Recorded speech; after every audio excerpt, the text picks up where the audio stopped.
I'm so excited today to have the beautiful Marcie Anderson here, a renowned PhD in wellness and medicine for healing, as well as a certified physical trainer for over 25 years.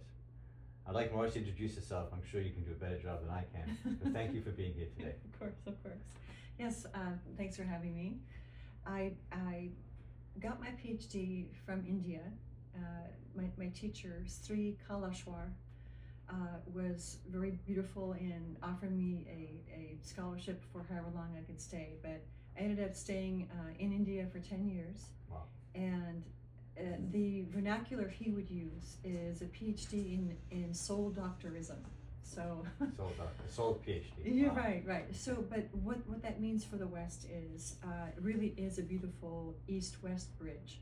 So, coming from the East, the Vedic tradition, we got to learn absolutely raw information from ancient palm leaf manuscripts that we got to see and hold, that were carbon dated as old as 7,000 years old. It was remarkable. It was like I had to pinch myself. So people were writing things down 7,000 years ago. Oh, and even the technique to be able to write down these formulas and this information is amazing. The rishis and maharishis and saints and avatars would have to wait on a full moon, do a mantra to have the palm frond bend down to them. Then they would cut it a certain way, and they would dry it a certain way, and they would do mantras over it. And then they took literally what would make sense to us is almost like a stick pin, a tiny little writing instrument to write in different languages, even a combination of languages for a reason. They didn't want this information to fall into the wrong hands. So it's almost like if you have the key, you could do damage with something beautiful and divine. Where Kalashwar comes in was that he put ironclad. He said, "I know all of you very well." He said, "You're back with me now, and with many of you, I've had many lifetimes. Now is a time to really kind of mesh the gears. This knowledge has been off the planet for a long time. I'm here to create supernatural healers and masters. We don't need students anymore. We need to accelerate." It's kind of like, if the weakest link kind of pulls people down. Well, now we're in a time where you don't have a lot of time to wait, right? So I guess that feeds into the Western impatience, but it's divinely guided. So it's really beautiful. So soul doctorism means that the healing work, the meditation work, and the knowledge that I teach, that I ambassador, it's not mine, is based on the soul level. Why is that important? So when people know that I teach meditation, they get nervous. they get a little squirrely. Humanity doesn't like to really look inside. We're very good at being chaotic and distracted, and it's kind of like, it's almost like this badge of honor of, well, my to-do list is bigger than yours, right? So we've kind of gone away from the core of who we truly are, and that really is our soul. So if this works to the soul level, it translates out on every single level, right? It translates to the physical, the emotional, the psychological, right? So that's just kind of a toe in to my experience and what I learned, and I am here to bridge East and West. That's important. Actually. I mean, how did you even apply or have the desire to do that? I mean, what led you to even think about this, and how did you apply and get into this PhD overseas, and what does that process look like for you? Well, that's a beautiful question, and you know me, I'm just vulnerable and I'm transparent. So I would say that the edited version is what got me into wanting to study healing, true healing, and meditation. Is when I was very young, I witnessed my older brother pass away from leukemia. He was diagnosed at age 7 and passed just when he turned 13. I was 7, and I was right by him. I was right next to him, and that experience just changed my life. It was a lightning bolt. He was so ill he couldn't lift his head off the pillow, but he sat up out of bed. I was homesick from school one day, and it was this exchange, and it was like it was just yesterday. And the way he looked and the energy in the room, I was 7, but it got my attention. And then it took 23 years later to move from Oregon down to LA, because life took me there for a number of reasons, to finally get into the real chapter of my life that I'm really here to do. You have that vision as a child often, don't you? And then you just kind of let it sit in the back of your mind, but somehow all the steps you take in life somehow bring that to fruition. There's a slow, gradual manifestation of that. Yes. I see that a lot, and I feel like this is why I'm doing what I do. I have a vision of wellness since I was a teenager, at least. And the wellness program, I think neglects the value of energy, which is really what you specialize in. Mm-hmm. But that experience that you shared with your brother, rest in peace. What was out of that led you to understand the value of energy? I mean, that's an emotional, it's a confusing time, especially as a child. Mm-hmm. How did you translate that maybe negative situation into something positive in your mind? How did that happen? That's a great question too. So one thing I'm going to answer kind of two-pronged. One thing I see now by divine grace is being able to step out of the illusion, step out of the now, and sort of observe what's really happening. That's the root of karma, actually, too, and remind me to come back to that if I forget. But it's not having the tools.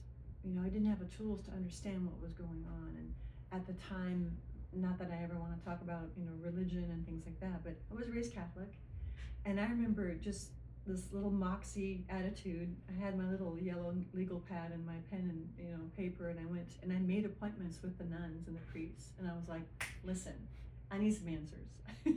And they just kept saying, I don't know. And that actually it kind of like made the road split.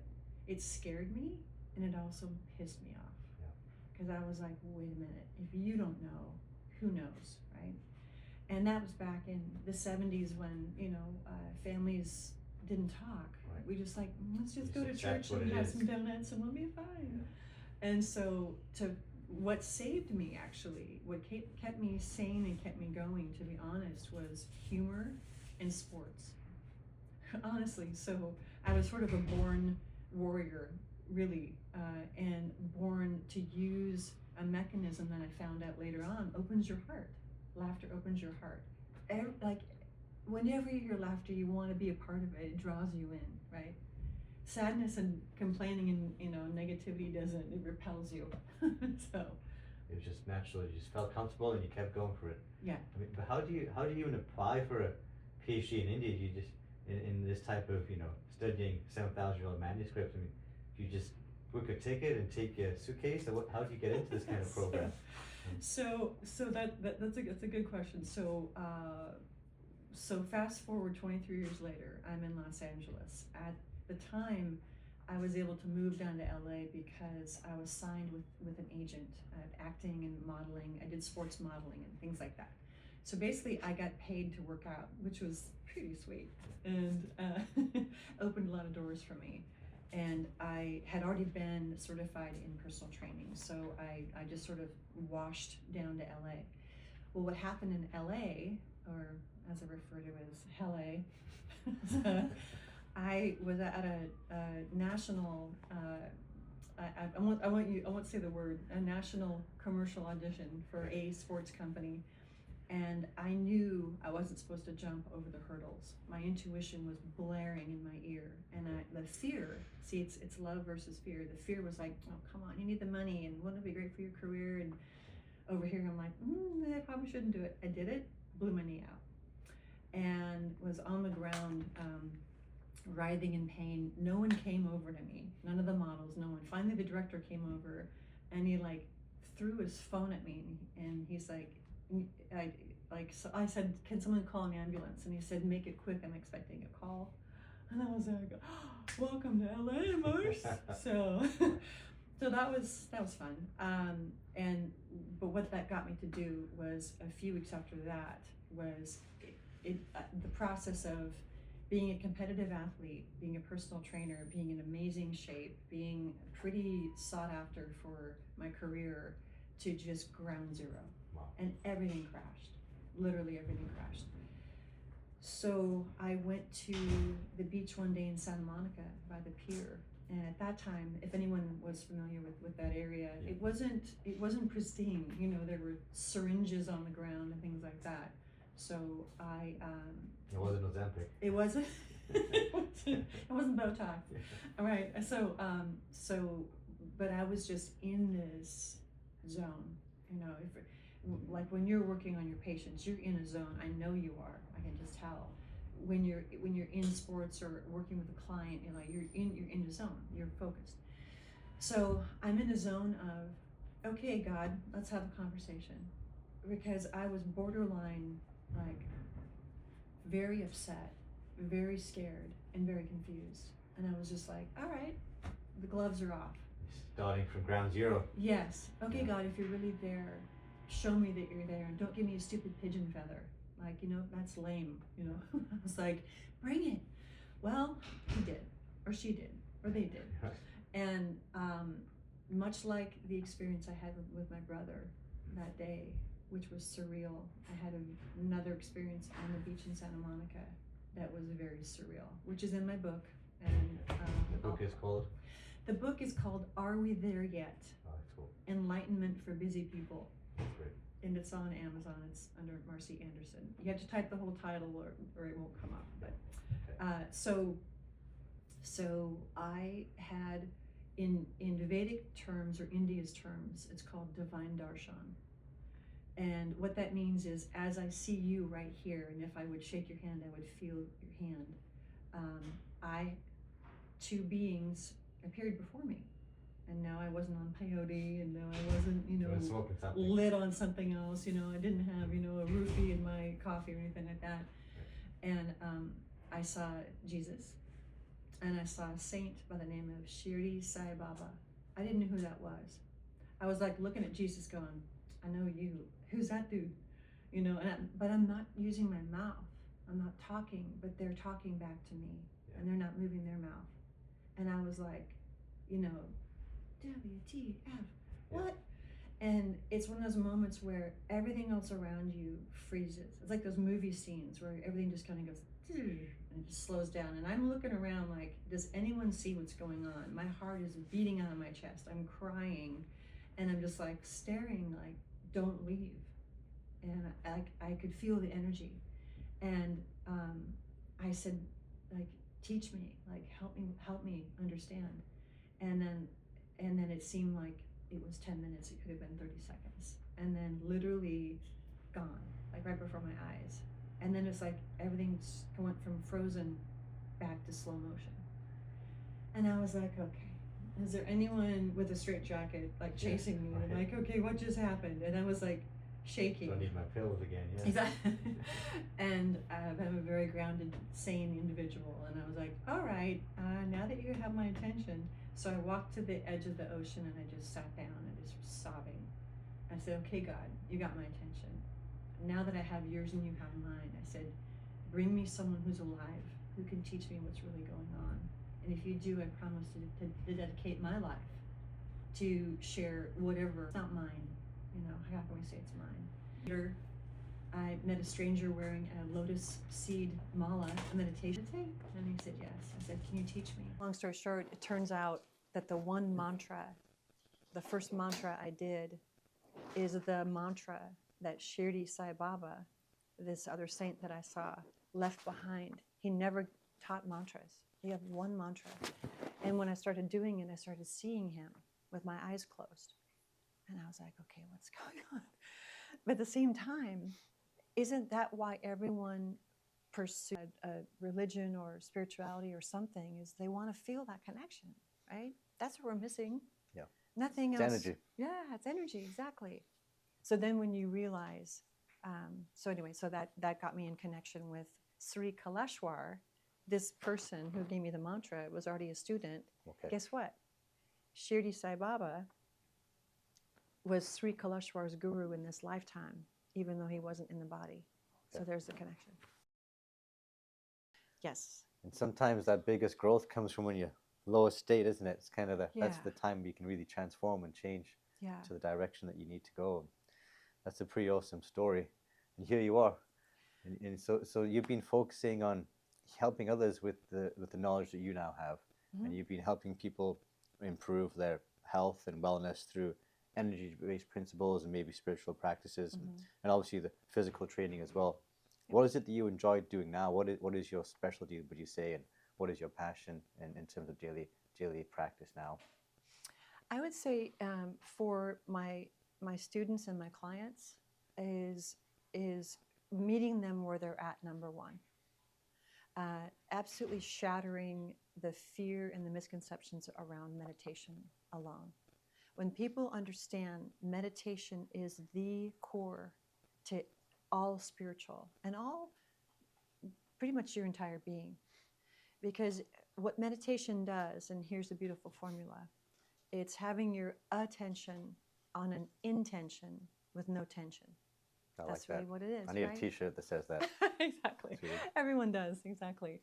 So when I'm working with my students and my healing clients, it's really where are you at, and meeting them where they're at, and then through my years of training, which I'm still a student as well. You know, we all are.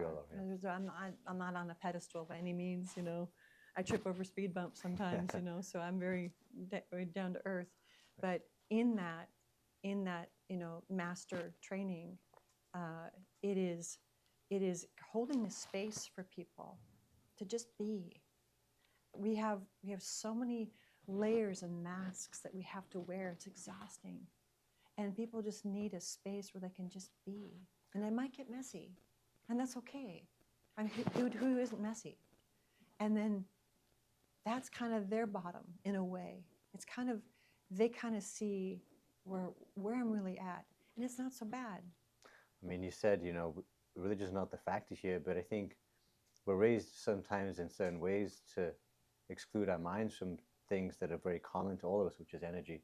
And I think if we were children that had the basic understanding of how to create that healthy space and support our development of a mental, with a mental focus, I think it would change a lot of our development and our daily worries, and maybe how we perform and how we behave and interact.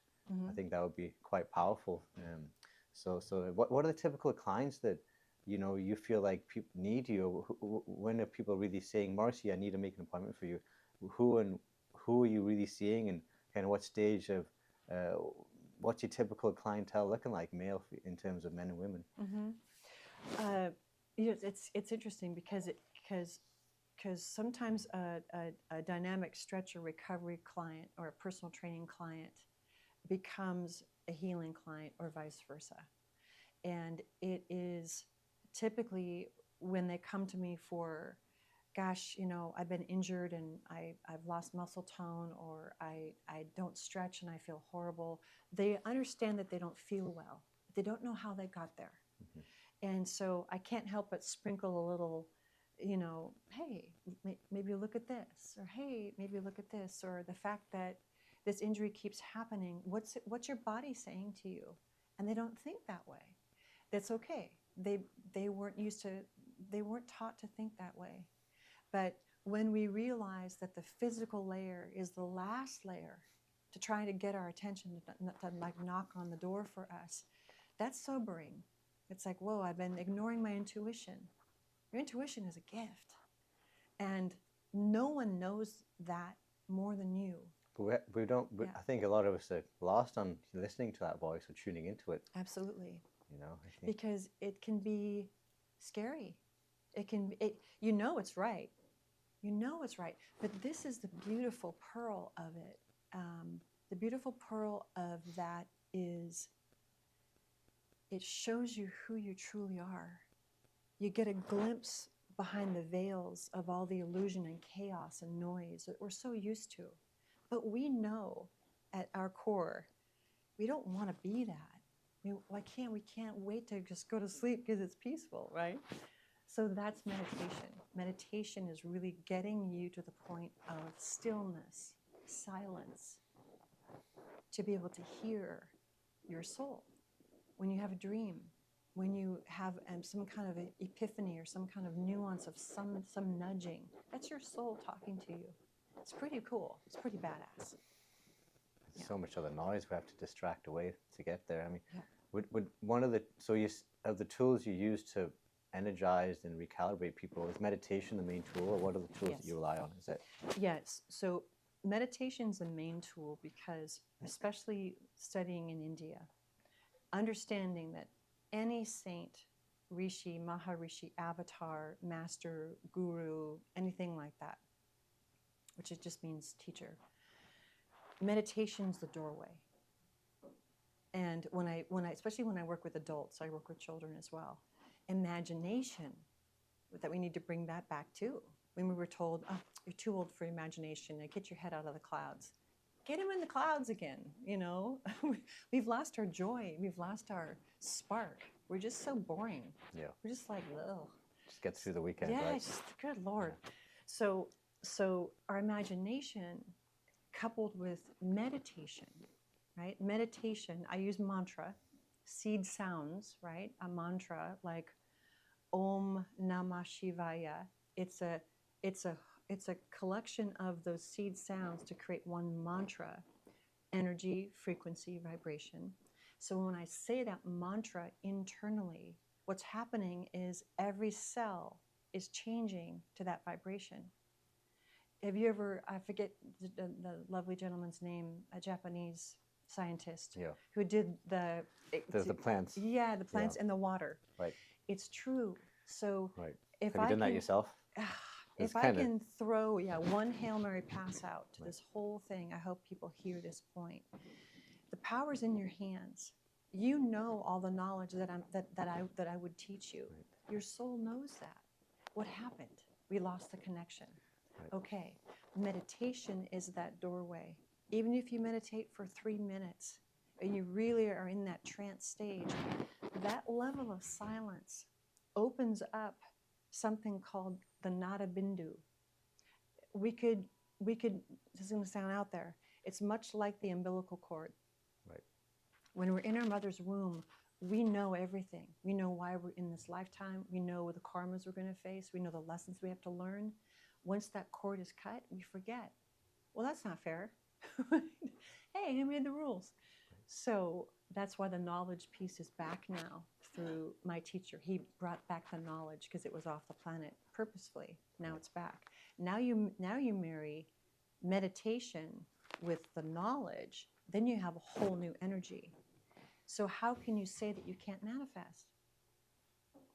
You just need the right tools and the right guidance. If someone's new to this and they're just like wondering, and the plant, I think the experiment with the Japanese scientist was he gave plants different environments. He would, and even they've done studies where they looked at water molecules and they gave negative energy and negative words to water, and they gave positive energy and positive words to water. Mm-hmm. They would see the crystalline shape under the microscope of the water change from chaotic to organized. It was organized and beautiful and in a happy environment. And then since the majority of our body's water, we're living beings just like plants. The energy, I think, is neglected in terms of healing and wellness. There you go. People come in for a wellness consult and they say, where's my Ozempic? Or, can I get some supplements? Why isn't the doc going to fix me? And I think, where's the quick fix? It doesn't work that way. No, I think we're not made to be fixed by supplements and medications all the time. Those things can help rebalance. They can take the burden off. They can help restore us to more of a natural state, I think, very powerfully for a lot of people, but in the world that we live in now.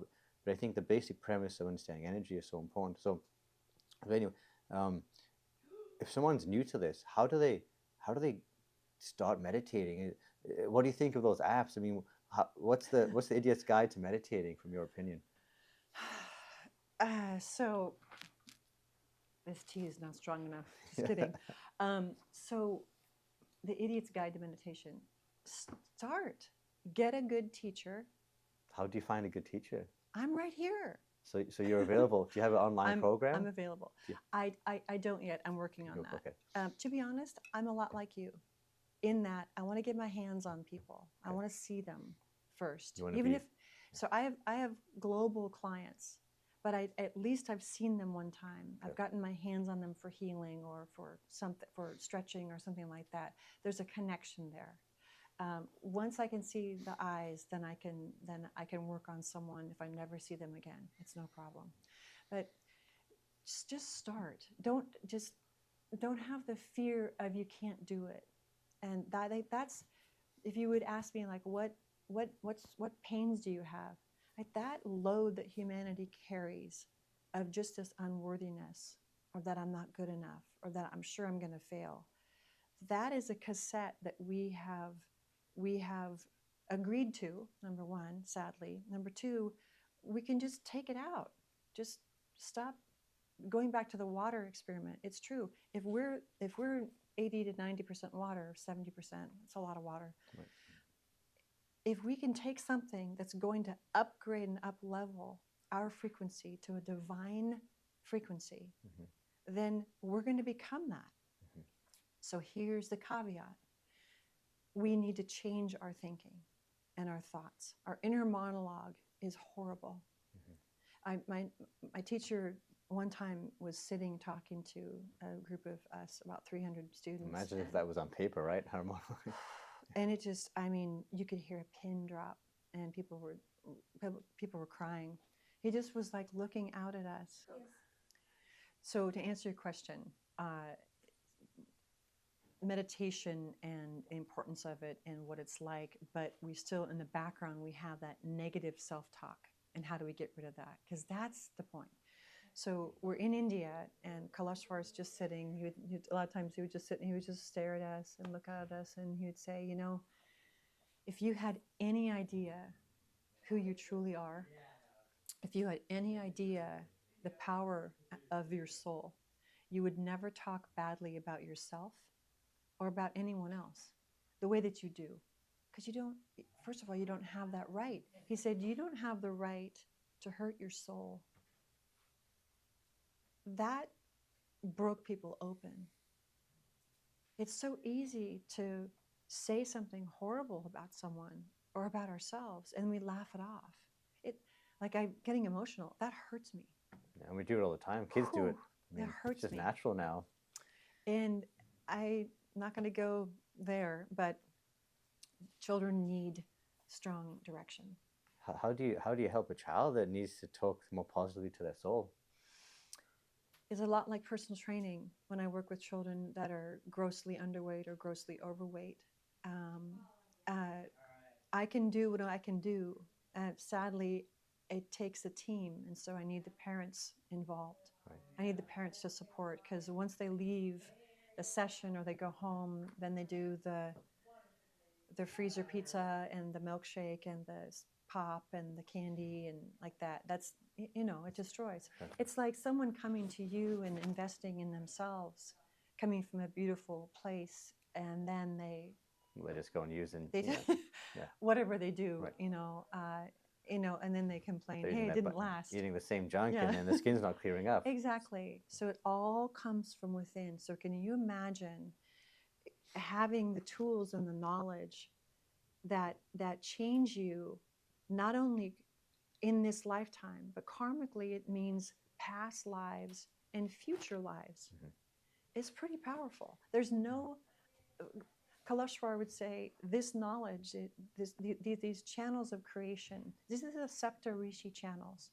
The Sapta Rishis are the first 7 souls that really brought this information. And how the information comes is it literally Mother Divine will come, or an angel will come, like a saint will appear. All the stuff you think is like in a comic book, it really happens. Well, people out that are tuned out or tuned into this point, I mean, it's hard for people to fathom this, you know, in the world that we live. I mean, you know, and that's what makes this journey so unique for everyone, right? Our life's based on what we believe. Yeah. Do you, what are some of the, I mean, give me a case, you know, give me an example of someone that you've helped transform. how do I understand the power of what you can do for a typical working professional or a busy mom? I mean, what are the things that you're seeing happen in your practice? Wow. So, pardon me. It's I have to be honest. It's a lot like you. It's really, everyone's different. Every soul is different, right? I wanted to hit on this. Every soul has a sacred geometry, just like the water. And you can find that through meditation. It's pretty awesome. Like, you can find your soul diagram. And I teach yantras and that. Everyone's different and every session's different. So, for instance, one gentleman was literally ready to just, take off. Like, he was done with his life, and I wouldn't He was say suicidal. I would say borderline. Okay. And that's some damage happened, obviously, at some point. So it's me getting to the point of because all of us are born with one energy. The energy can fork and break off into dark and negative, but it didn't start that way. Mm-hmm. So my job through processes, meditation, hands-on healing, all of the above, and teachings is to work with one chakra that I'll be talking about on another podcast soon, the holy womb chakra. Women have the womb in the body. Men have it on the soul level. Men have a womb chakra on the soul level. The creation point. So taking this individual who pretty much wanted to throw in the towel because of beliefs, but when that person finds out through the experience of energy first, not me even talking, that he felt something. What was that? Well, that's you. Wait, what? That changes people. So my job really is to just be that bridge to give the experience. I'm not doing, I'm there, but the energy is divine. It's God, it's source. I say God. You're able to give him the tools he needed to hear his own voice and walk himself back off the ledge. Well, and that point, that's when that person, that epiphany goes off and goes, oh, all that is who I thought I was. That's just noise. That's just labels that I've, my therapist says, or my whatever says. No disrespect, but we get into this quagmire of just, right. Ugh. And then they get to see and experience their soul. Right. That's amazing. So, I mean, everyone's different, but it can be something as simple as you have got to forgive. You've got to forgive yourself, and you've got to forgive that person. Yeah, but I said, you can be right and you can leave, because I don't waste my time either. Or you can sit here because something brought you into this appointment. And we can work with that right now. It doesn't have to be scary. You can be scared, but it's not going to be scary. But once you let that go, you're going to buoy up. Someone owes you money. Oh, they screwed me over. They owe me all this money. You let that go. You really, truly forgive, and your life will. So emotional trauma, negative physical setbacks. trauma, all that. I mean, how many of these diagnostic criteria for personality disorders and mental health disorders, anxiety, bipolar, depression, how many of these are being addressed through your kind of work? A lot. The only caveat is someone's pretty severely fractured. I need to send them on to someone else. But it's really... For the typical mom that's on Celexa or an antidepressant, how much of that could be relieved with maybe some energy healing? We have to be careful in the West, but this is what I want to say. Give it a shot. Right. There's no guarantee. Because there's no guarantee, but if you don't try and you keep thinking a pill is going to answer you and heal you, I'm going to say you're wrong. It's not going to help you. And you know that. Yeah, it's tricky to know what to do. I mean, you're talking about the womb earlier and energy. And have you seen that picture where the sperm and the egg meet and there's a flash of light? What is that from your world, from your perspective? What does that mean to you? Well, if we go back to energy, frequency, and vibration, right? We go back even further to the first sound in the cosmos was Om. Why was it Om? There's a vibration to that. That's why saying someone's name. So they believe there was sound before life? Is that what kind of? Well, let's just say that was the first sound. Okay. Remember on the beach I said I was talking, but I wasn't talking? Mm-hmm. In India, I had 4 different, this ring actually is the whole story of India, but there I was able to see Mother Divine in 4 different forms at 4 different times, and I have physical objects from her hand that I still use for healing sessions, right? I ambassador them. They'll be passed on to whomever, my daughter or my clients when the time is right. But and I think this is a huge healing for women especially. So what I'm about to say. There's a lot of controversy on abortion or not abortion, life, pro-life. All I can say is everyone has their own life and everyone has their own circumstances. But I think a huge healing for women especially is to understand this, is to know that the soul doesn't come into the body until between 101 and 120 days. So is there life when there's a spark? Absolutely. But the soul doesn't come in until 101 to 120 days. I say that because for a lot of women that have had to do that, mm-hmm. for whatever reason, mm-hmm. that they feel so guilty and they feel so bad, right. And they feel shame, and then they walk and they be that it's shame. A stigma for them, yeah. And they're like, I'm fine, but right. Inside they're shredded. Right. I think that alone could take out some slivers, mm-hmm. when they know, okay, it's life, but wasn't really the soul yet. Right. I'm not advocating anything. I'm just. Your non-negotiables, Marcie. What is important to you to make sure that you yourself have a positive day from an energy standpoint? Because 1,000 people are going to do 1,000 different things for their wellness. What is your experience and your knowledge taught you to really make as non-negotiables? I think you mentioned rose water and mm-hmm. Getting rid of negative energy. What are the things that you feel like I have to check off before I get to bed every day? Okay. Huge training and a huge reality is something called decharging. It's not grounding. It's like grounding. It could be something as simple as you get home from work and you just know that your mind says, I want a bowl of wine, but your being is like, I just need to change the energy. What do I do? Easy things. Take your shoes off, take your socks off, go put your feet in the grass. Go put your feet in the dirt, if you have that. If you don't, some people live, in apartment complexes. It's just a concrete jungle. Light a candle. Be safe. Light a tea light. Stare at that candle for as long as you can possibly stare at that, and have a tear, at least 1 or 2, come out of your eyes. And what your intention is, all of that negativity that I took, all of that weird energy that I took today, or the anger from my clients or whatever, the sadness, I am decharging that into the fire. I'm using the fire element right now to let that go.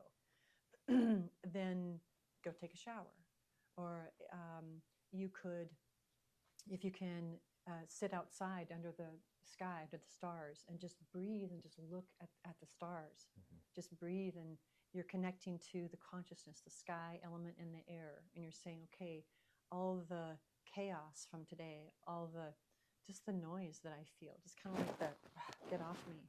You're intending, through using the 5 elements and using nature, decharge this out of me. It's like bring every level back up to where it should be. Yeah.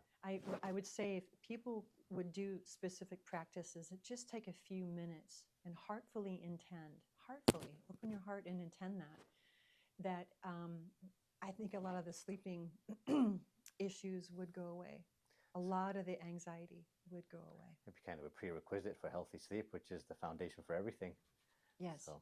Yes. And then upon waking, automatically, I say thank you. Even if I had 2 hours sleep, even if I had a horrible night's sleep, thank you. Thank you for genuinely thank you. For waking back up, yeah. And then I do what's called the guru, Ganesh and the Gayatri mantras. There are 3 opening mantras that I do that I just say, and that sets my day. I say them before I go to sleep at night as well. Okay. That's my go-to. Marcie's key to success. Yes. Like, you look at people, people always ask me, oh, do you look at people's faces and think what they need? And I'm like, well, not really, but kind of, sort of, It's Right. like, it's just part of what I do, Sure. But I mean, when you look at people from your perspective, do you have a sense like, gosh, I mean, if you look at me right now, you're like, he needs to work on this, to dial that down. I mean, do you have a radar do you feel that when you're around people pretty quickly? Yeah. It's kind of just got stronger over time. Yeah, definitely. Especially people that are very heartbroken and very. My teacher would say there's hospitals for the body, but there's no hospital for the soul. Yeah. He said, multiple heartbreaks can result in your soul being broken. People die when their heart's broken. Absolutely. Yeah. So how do you? We can. Everything that has happened can unhappen, right? So. What do you mean by that? Well, for instance, like raise of hands, who's had their heart broken? Everyone. Never. Right. So that's why I like working with children, especially with the parents there, but especially because this can help them never have to experience heartbreak. Right? That's amazing. So just having spiritual resilience, giving yourself the tools to meditate and to build strength, not the visual. It's not by pounds on the dumbbells. It's by your ability to navigate through life. 100%. Because that's the challenges we really face on a daily basis. Right. It's Right. navigating the communication and the emotional ability to manage all of that. Right. It isn't that we don't have feelings, and emotions. I mean, anyone that knows me, I'm a spaz. I'm grounded and I'm focused when I have to be, and then I'm a goofball. That's me. I mean, you shouldn't act like that. All right, well, I'm acting like I'm 10. I can't help it. It's fun. I'm not hurting anyone, right? People are laughing. So. When you look at the health as a wellness provider, we think about systems. We think about gut health, hormonal health, adrenal health, so on and so on. We have kind of a tiered structure to what starts before what's first and then what's next. But we don't put energy and soul medicine, if that's even a term, at the bottom of that. And I think it should be something that is assessed or determined. It's a difficult thing to bring up. It's not easy. Hey, how's your soul today? Like, what the heck are you talking about? But, right. And that's really why I wanted to have this meeting with you. I'm so grateful to meet you, right? Thank you. And for you to be here. And that means a lot to me. But I think it's going to mean even more to people that really kind of want to take themselves on a journey of healing. I feel like you're kind of unleashing their superpowers, as you said earlier. People don't know how strong they are. Yeah. So what do you say to that? I mean, what are your tips to bring that into people's minds in more of an efficient fashion? If you had 10 seconds with someone, what would you say? I would say something drew you to have a conversation. I would say that's your soul. Something is overriding I'm embarrassed, or I can't talk, or what will she think? It's not even about that. Something drew you to pick up the phone or make an appointment or something like that. That's screaming right now. So let me hear that in you, and I want you to allow yourself to hear that as well, because it's going to shift so much for you. All the things that you dream about and you want to manifest and you hope and you make a vision board, that's great. It's keeping the glitter market, in business. That's one way to do it, but that's not going to change anything, right? We have to take action. Remember I said attention, intention, no tension. We have an idea of something. I want to let go of my fear. I want to heal from my heartbreak. I want enlightenment in this life. Whatever it is, ask. And I tell people, blow the ceiling off. Ask, be quiet, believe before you see. And that's a huge thing. Oh, I'll believe it when I see it. No, believe, and then you'll see. Well, there's sayings like that in all holy scriptures, right? I mean, yeah, believe it, then you'll see it. Then you have your own story about it. Right. It's not, well, Marcie said I was this. I'm not don't say that. I mean, I don't. I'm a peanut. It doesn't matter. I'm just here, like a divine sheepdog. I'm going to nip at your heels, and I'm going to cheer you on with every ounce of my being.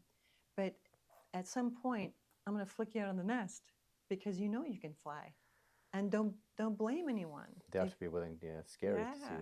Yeah. But I mean, it's scary to want to even go into that question to get the answers. And then it's scary to know how to navigate through that, I think, for people. So what are the resources that you think are out there for people nowadays to say, hey, this is kind of some framework or structure to help you go through this journey of enlightening yourself?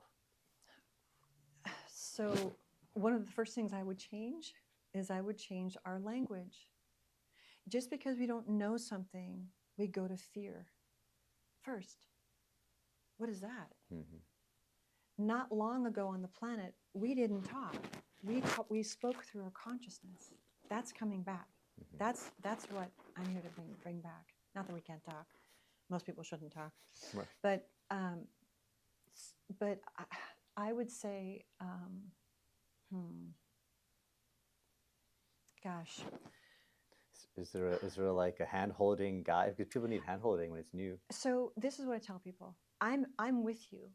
I'm not going to do it for you, but I'm going to do a lot of it with you. Mm-hmm. And what I do in meditation is I'll give something, it's a very quick healing. It's called Shaktipat. Mm-hmm. And it's a third eye transmission, the 5 elements, earth, fire, sky, water, air. It's a third eye transmission from my thumb to your tree nature, your third eye chakra. Mm-hmm. Why is it important to keep kind of giving healings, physical healings there?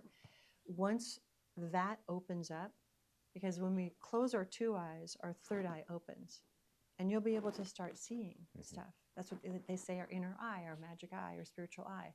It's a real thing. And with some people, you can actually see it. Mm-hmm. You can see it open. It's a trip. Mm-hmm. So take a deep breath. Don't put pressure on yourself. Just because you don't know, it doesn't have to be scary. I'm here. I'm gonna walk with you. I'm gonna give you everything that my teacher gave to us. He said, once I've given you everything, I'm out. He took Mahasamadhi at a pretty young age. He said, that's my soul contract, because you need me on the soul level. I'm 1,000,000 times more powerful outside my body.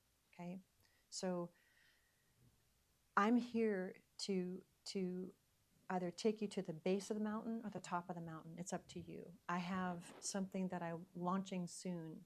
Anyone that really wants to become a master in these channels, I'm your gal. However long it takes. People, that's the first, how long is it going to take? Well, this isn't drive-through enlightenment. Right. I'm sorry. You can go get a Starbucks and have your 3,000 calories with your one drink in a day, or you can discipline yourself. Right? It's a practice. What does that mean? It's a discipline. Yeah. Well, so is going to the gym. So is keeping up with your appointments. So is getting in your car and going to work on time, right? It's discipline. But please take the stigma out of that. It's a practice, it's a discipline. So is breathing. So it doesn't have to be hard or scary. Mm-hmm. So, but that's why I'm here. My teacher said, and he said, you were with me 650 years ago. I brought you back in this lifetime. You have a lot of work to do. And I'm like, oh my God, okay. He said, you're here to create 100 masters in your lifetime. So now I'm just like, I just need the people. It's a long to-do list, yeah. Yeah, so it doesn't have, it could be one session. You could become a student. It's up to you. There's no pressure. But I'm easily reached through my Instagram. It's Marcie R. Anderson. It's Marcie, middle initial R, Anderson. That's SON, official. We'll tag on for Instagram. Sure. And then, yeah. And then you have the book called "Where Are You Going Now?" Close. Are we there yet? There. Are we there yet? Enlightenment for Busy People, and by Marcie Anderson. It's on Amazon, I think. It is a broad brushstroke of the 5 elements, which is the foundation to all of the teachings. The Panchabhutas: earth, fire, sky, water, air, and it's 5 chapters. It's very, it's a toe in to meditation, into linking into each element, because you're each element as well. Right? So, well, Yeah. I would love for people to read that. Maybe the first 5 people that DM us will get them a free copy. Awesome. But the thing I really enjoy about your presence is, in a world of chaos, you're just kind of a source of peace and just kind of tranquility. You've kind of focused away from the busy to more of the now. Yeah. And I think that's refreshing. And I have a feeling that with the amount of technology that we have in our faces and ongoing in the future, your approach and the value of connecting to the basic root of our soul is going to be more valuable and more in demand. So I'm sure you'll find 100 students very quickly. Hey, thank you very much. I'm open to speaking engagements. I'm open to retreats. I'm open to really just rallying together with whomever is like-minded, who really wants to get this off the ground. Okay. All right. Thank you, Marcie. Thank you so much for appreciate having it me. very much. Okay, thank you.